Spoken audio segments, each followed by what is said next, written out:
talk about the blood.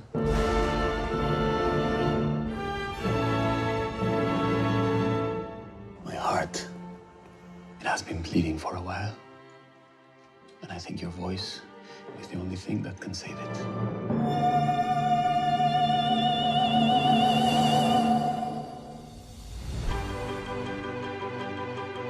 Where's the maestro? He's in Italy. We'll have him back as soon as this is I don't resolved. care about your excuses. I can't talk about the lockout. Scusi, attenzione. Wait, Tutto telefono. Tell me that we'll always be together. The family is dying! The family is broken. The spell is broken. You can't tell the orchestra that they're your family and then just leave them. I love you, Conchina. You left your orchestra. You will leave me. Nunca sabré. Cabrona. I cannot sing what I do not feel. They're all crazy. Yo-yo ma wannabe? Yo, your mom. Yeah. Yo, mama, yo, ma. Hey, you know what? What'd you say? Sometimes I have trouble with your accent. Can't you see that we're dead until we wake up? You really do want to conduct. Can you help me? All your dreams are about to happen now. She cut his hair off. I've wanted to do that for a long time. What do we want? You keep us waiting, losing our minds. Where are we gonna play? Are you ready for the changes I like? I think they're already happening. Signorina. Grazie mille. Remember to get there early because it's gonna be a shit show. Oh my God. Thanks, everybody. Mozart in the Jungle Season 3. Congratulations, guys. Give it up one more time. I was very lucky. Amazon sent me, I think, all episodes of the Season 3, and I got to watch about 9 of them today. They're fantastic. I try not to give anything away. It's really wonderful, and what I liked about it so much is that, like all great shows, when they hit their 3rd season, it feels like the writers start writing for the actors and sort of know what they're good at and what they like doing, and it adds a new dimension and humanity to the characters. No longer are they an idea, they all of a sudden feel fully fleshed out human beings. Did it feel like that for you when you guys were getting the scripts for Season 3? Did it feel different for you? Yes, I think it felt like we were going onto a natural journey where we left off. It was in the 2nd season we leave everything in a bit of a, in an impasse because there's a lockout and there's stuff going on that the orchestra cannot continue. So all of a sudden, the first thing we see in the 3rd season is water, beautiful buildings, a bicycle in the water, and I love that image. Rodrigo looking for La Fiamma of the character that is played by Monica Bellucci, basically the characters are finding themselves in this season. No, I think that's like an ongoing theme. They're finding themselves and they're finding a center, a home in a way. And Monica, you are the new person in the show this season. You are a diva. You are the diva. Actually, I have to say that Mozart in the Jungle is very known in Europe too. So I was very happy to be part of this amazing team, to work with this amazing cast, and to play this role of, as you say, a diva, but she's also very childish. And she's known for her voice, full of passion. And actually, one day she walked off the stage and she refuses to go back. And then the big, great conductor, Rodrigo, comes and he wants her to make a comeback and be La Fiamma again. And then we are in front of a beautiful love story. It's a mix of passion and hate, too.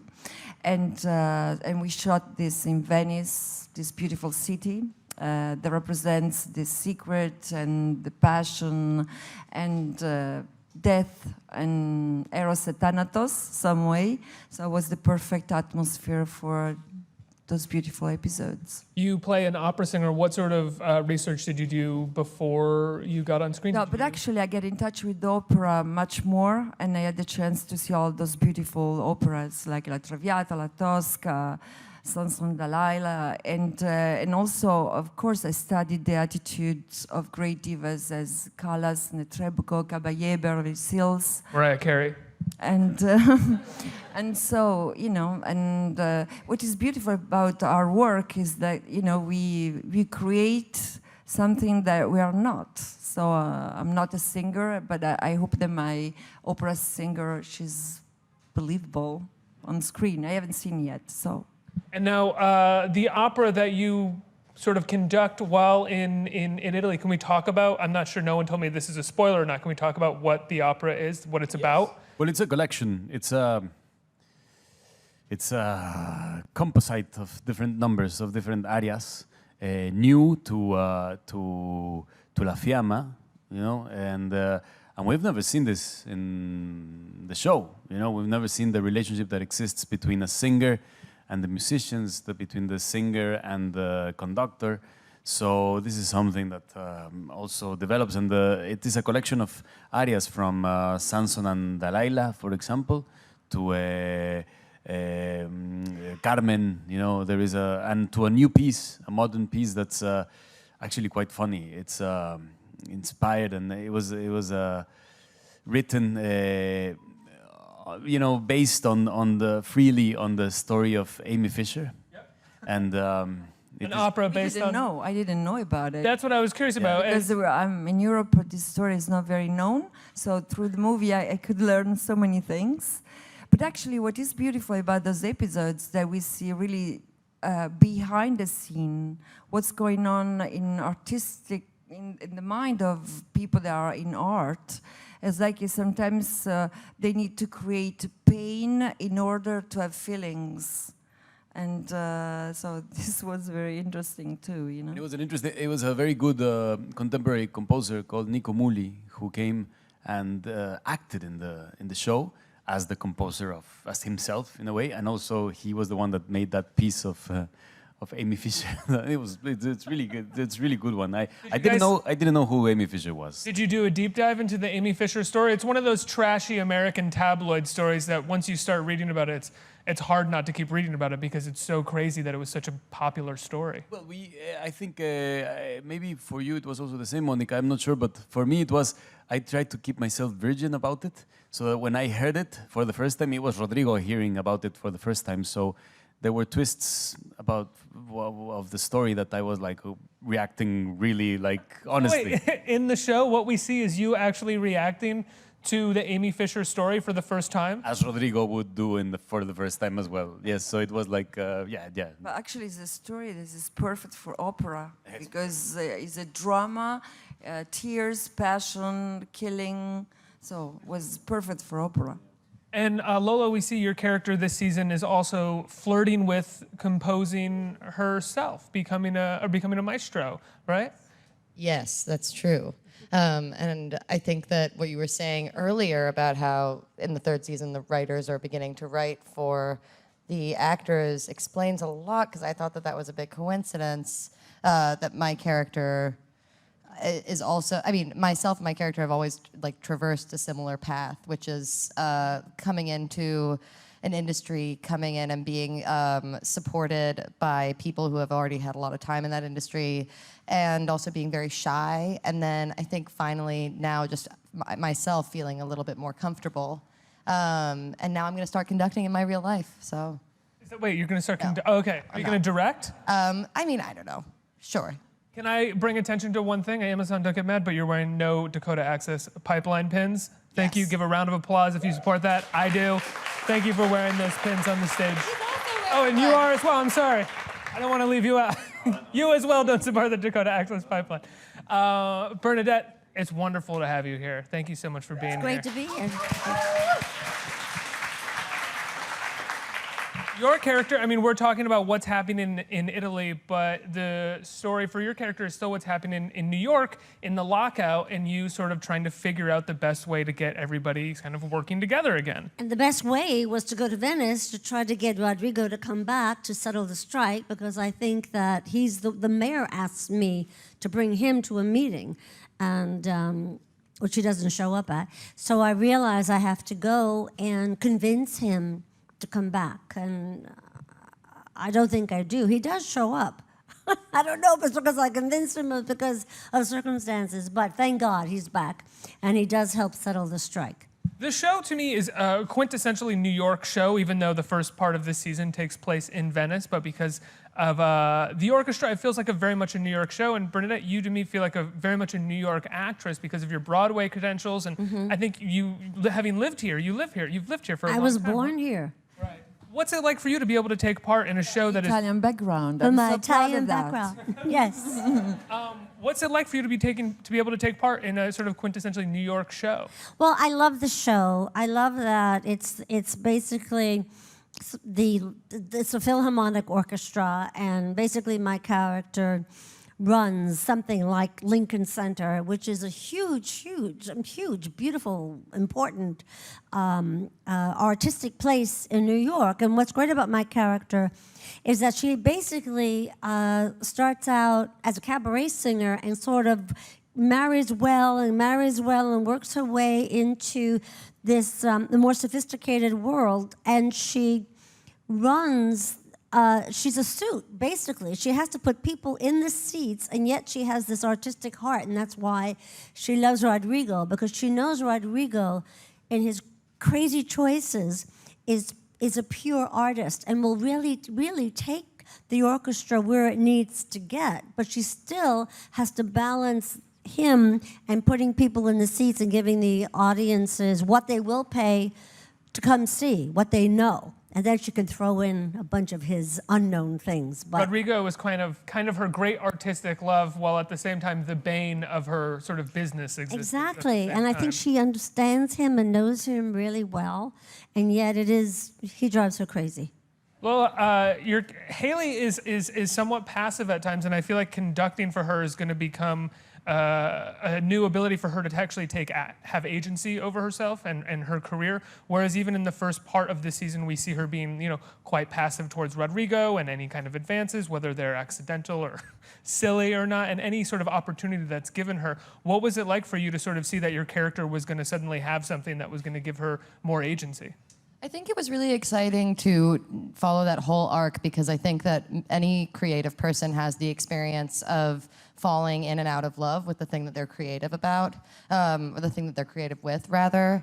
And I think that when we meet Haley at the beginning of season 3, she's in this moment where she's kind of sold out a little bit to whatever extent that she can. She's doing her craft for somebody who she doesn't respect, and she's got an amazing Dermot Mulroney impression at the top of the season as well. I'm so embarrassed by that Dermot Mulroney impression. Did you work on that? No, I mean, it was kind of an on-the-fly situation. I don't know. I mean, I really don't think I could imitate Dermot Mulroney effectively. I can't do it. No, I cannot do a Dermot Mulroney impression. It's not like a specific enough kind of like. Yeah, I mean, I've done other embarrassing things on this show. I feel like I'm always like knocking things over, or like now vomiting everywhere, or I don't know. I vomit in the first episode on stage. But not on screen. No, it's like a run to vomit. Off-screen vomit. Yeah. Lucky for you. But I digress. I guess I'm just saying that it was really fun to explore the like being kind of down and out at your craft, and then finding that thing that reignites you and makes you want to expand rather than contract. What was it like getting to shoot the first part of the season in Venice?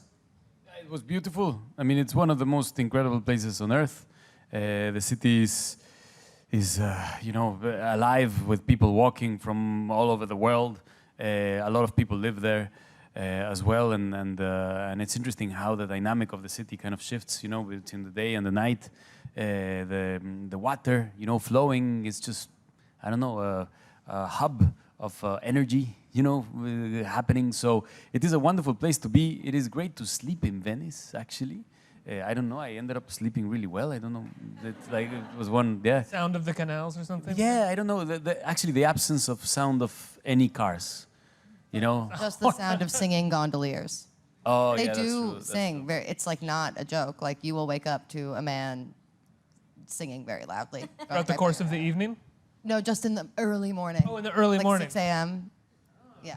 But it was wonderful to be with all the Italian crew as well, because they were incredible. They were so nice and so loving and so kind. And we worked a lot, no? Also, like we were shooting, like proper times. Yeah. Monica, is it tough playing an opera singer? It's such a specific career. It's such a specific thing that opera singers do.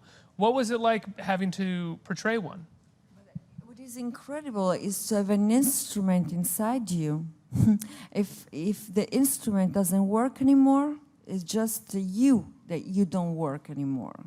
So it's so attached to yourself. You are your own instrument. So that's the drama in the film, actually. And the problem is that this woman, at a certain point, she feels that her voice is not the same anymore. Actually, as simple as that, her voice is getting old.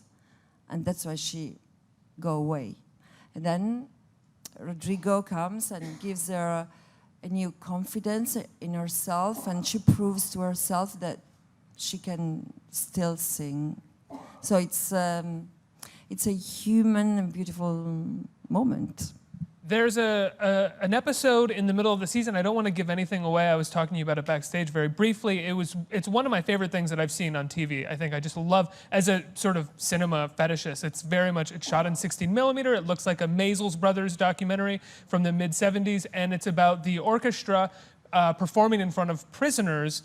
I guess I might be stupid. They're inmates. They're not prisoners because they're Thank you. at Rikers, just to be clear about Were that. they actually at Rikers? Were there actual inmates that were Yes. interviewed, that were performed? That's what I wanted to know. That's incredible. Can you talk about that episode and putting that together? Yeah, I have my hesitations about it at first because of the state of mass incarceration in the United States right now. But then I was hearing more about organizations like Shakespeare Behind Bars and CODA, which is another organization that brings classical music into spaces like that. And I think that it's really incredible work. And I also think that something to keep in mind about an institution like Rikers is that 90% of the inmates actually have not been tried yet. They are there either as innocent people or because they can't afford to make bail. So it felt like something really beautiful to be able to give them an experience. And also to share in that experience. And the way that we shot that episode that was different from the other performances that we shoot was we actually did like 2 performances. So as a non-musical member of a real orchestra, I just got to like sit and watch both and listen to the orchestra and also watch the inmates' experience of it. What was that like? I mean, it was awkward in a lot of ways because there wasn't really much. I mean, as is usual in a performance, you don't really interact with your audience so much. But every guest that we had at our performance was there because they had about 3 months of good behavior, and it was like, it was jilted and there was applause and I don't know. But the music really connected. Yeah. The music really connected, and that's when all of a sudden we enter a world of fantasy in a way, of how do we create our lives, how do we live our lives. I mean, it is a moment of reflection, but it is a moment how to reinvent yourself, and I think we were all living that whilst performing it. Also, we were doing very specific pieces that were very beautiful. I mean, Messiaen pieces from Turangalila, or from Quartet of the End of Time. So all these pieces talk about the freedom of song, the freedom of achieving that freedom that is not necessarily a physical freedom. It can be up here, it can happen up here. So it is an interesting, reflection, and to share that with the inmates was fascinating. Was a great experience. Strange place because I mean the place is weird, particularly because there's an airport right there, as well. And it's shot like it's, I don't know, like 15 minutes from here, so it is, I don't know, it was a moving experience, and we captured it on 16 millimeter with a documentary experience with many cameras, and us realizing that we were on a documentary moment, right? Because we were on the character all the time.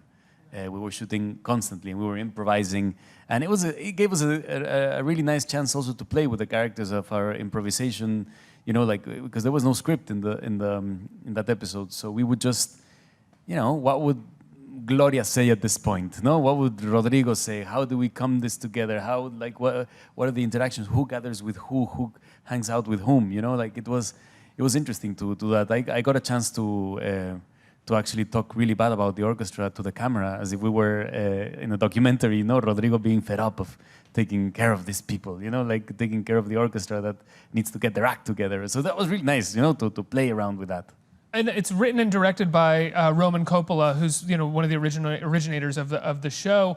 What did you guys think when he pitched this idea to you? What was the original pitch? I mean, was it like, let's stop the show in the middle of the season and do this documentary, or I want to go to Rikers and perform in front of inmates in Rikers, and maybe we can make how fully formed was the idea when it was brought to you? Because it is such a wonderful departure from almost like the whole storyline of that season. Well, it was very, the premise was there, the intention was like, we connected with it, but I mean, I just have to value so much the fact that we're able to work in a show like this, because, I mean, life is so short, there's so few films you can do in life, not many series, and the fact that we're in one that dares do those kind of things, I feel really proud and grateful that we're able to experience that. And we were all up for it, no? It was like an immediate, let's go, let's just go there and do it. And it's going to be incredible. We had a couple of meetings, and we had a rehearsal with the orchestra, which was just amazing, like with a big orchestra with this en Martenon, this instrument that is like, I mean, it was amazing. It's beyond, and if there's one piece of music that one wants to rock the hell out of, it's Turangalila. Messiaen. It is the rock music. I saw it recently. It was performed here in New York at the Carnegie Hall by the Simón Bolívar Orchestra with Dudamel conducting. Wow. I mean, it is like, it's 10 movements, it's long, but it's amazing. It's just pure, it's the dark side of the moon in Pompeii. Let's open it up to the audience for some questions. Who has questions out there? Hey, I heard you directed the last episode of this season. How was that, or how was he as a director? The second to last, actually. It was great. It was like I mean, I use a very simple simile to say how it was like, but it's like if we all lived in the same house, and all of a sudden on Friday I get to cook, and I get to decide like. So you okay, so I'm gonna everyone's gonna play like they're listening to me, So that was the feeling, and to play with your family, it's incredible because there were places we could explore, there were places we could work out. There is also an innate kind of I don't know, like connection, complicity that we help each other out and maybe it was for the first time they were listening to what I think of their characters in a very open way as well, or where it should go. I loved when he directed. It was a thrill because he has the artistry of an actor and what can happen in a scene, and there are all the possibilities, and he had some very good ideas, but he also said, "Oh my God, I'm watching the scene and I want to jump in. And I want to be part of it." But it was great. I loved it. I hope you do it again. I hope so. That'd be great. But did you? Sorry, I'm going to ask in front of everybody now. Did you like the way I directed you? Yeah, exactly. Say it was bad. Say it was bad, just for fun. No, but did I tell you stuff that you were like, no, Gael, like this is not? I definitely resented you like a little bit. No, but it was. There we go. It was another. Play it up. But it was also really, really fun, and I had such a great time. But no, it added another element of reality to the many parallels I think that there are between like being an actor and being a member of an orchestra versus being a director and being a conductor. So it was pretty great to have that real life experience, and it definitely shed light on like how would I feel if this person was telling me what to do all the time. Next question. Gael, what is it like to be back on TV after so many wonderful movies? One of my favorites, El Crimen del Padre Amaro. Well, it is TV, but it is. I mean, now TV is another thing, no? Altogether. I don't know why it's even called television anymore. I mean, because it's like, it's just. I mean, this is a free form cinema in a way. I mean, like what we were talking about. You know, this documentary, this episode that happens like this. It's like a 5-hour film with intermissions, in a way. And we shoot it with a lot of rigor, with a lot of excitement as well. And we might as well, because we're doing something about music. We're doing very kind of abstract as well. We're dealing with abstract passions that move in the world of music. What happens behind doors.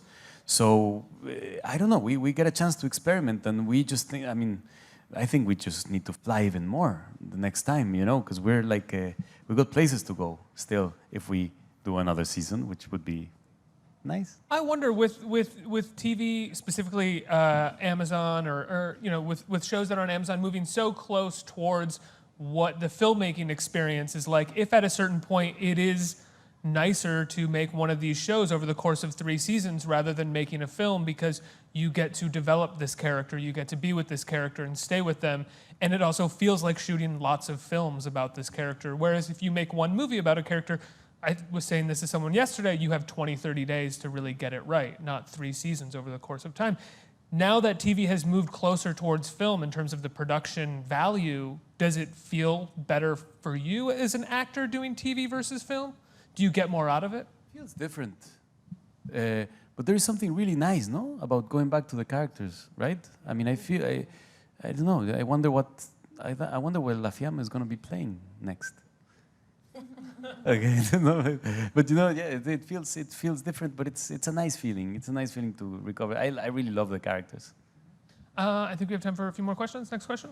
Hi, thank you guys for being here. So shooting in Venice sounded amazing. Is there any, and this question's for everyone, is there any kind of dream locations you guys would love to shoot in the future? Go ahead, you started. We caught this question in the Q&A earlier, and I screamed Mexico, and everyone was like, we just shot there. Yeah, and then I was like, oh. But I'd go back to Mexico City. Well, Monica mentioned New Zealand, and I've always wanted to go to New Zealand. I've been to Australia, but New Zealand is supposed to be so beautiful. Although they did just have an earthquake, I think, didn't they, in New Zealand? So maybe we'll skip that one this year. And then, but there's so many places in the world. Maybe Tokyo. Who knows? Who knows? Monica, what about you? Wherever, Napoli, Naples. I love Naples, so beautiful. Anyway, what I can say is that I haven't done much TV, so this was really a new way to work for me. Was so, you have to be ready for improvisation and to work with 3 different directors. Because when you make a movie, you create an intimacy, no, with the director. And here, you create an intimacy, and then 2 days after, you work with someone else, and then with someone else. But we had 3 great directors, and so it was easy. But really, completely new way to work. I think we have time for one more question from the audience. But before that, I have to ask, Bernadette, I can't have you on the stage and not ask you about The Jerk. I'm sorry. It's just, it's one of my favorite movies of all time. What would you like to know? I went back and was rewatching moments of it before you came on, and as I was watching, I was like, these jokes are so silly. How did anyone make it through any takes on this movie? Because the jokes are so over the top and like they're so silly. You know, I used to ride to work with Steve and Carl Reiner, our director, in the car, and they used to write it on the way to work sometimes. I think, I have a great idea. How about that the first time we met really feels like, we've only known each other a week, but it really feels like 3 years because the first hour felt like a week, and then it goes on and on. You know, and I just had to like not listen because it was a joy to be around, actually. Love that movie. Last question. Hi, Bernadette. I was wondering if you could talk about your experiences on Broadway and how acting in front of a live audience differs from acting for TV. You know, it has to be alive, whether it's And you have to feel like you're doing it for the first time, whether it's on stage or whether you're doing it on film. The thing about stage is it is the same lines every night. You know what you're going to say. So there's a different challenge there to find it alive and fresh every night in a new way. Because if it's alive for you, then it's alive for the audience. And on film, you have just that one day, that one maybe morning, to get that, to make that scene work. And